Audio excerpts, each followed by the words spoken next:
Wow!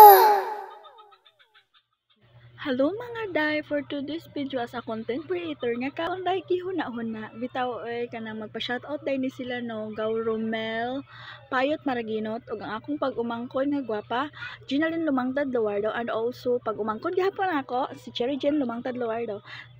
Mapapagod pero hindi susuko. Alam mo ba na may dalawang uri ng pagod na pwede mong madama?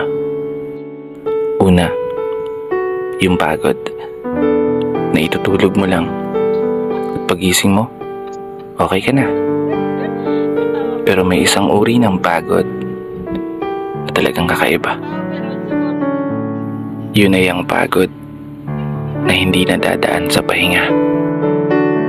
Isang pagod na magpapahiwatig kung gaano kabigat ang mga problema mong daladala. Pagod na magpapanginig ng mga luha sa mata. Pagod na magdidikta sa'yo para sabihing ayaw mo na. Mapapatanong ka na lang talaga, saan nga ba ang direksyon ng aking mga paa? Mga paang tila pagod na sa kakahakbang. Mga paang ngimay na sa kada tapak sa baitang ng hagdan. Isang hagdan na magdadala sa akin patungo sa isang palapag na pinapangarap ko.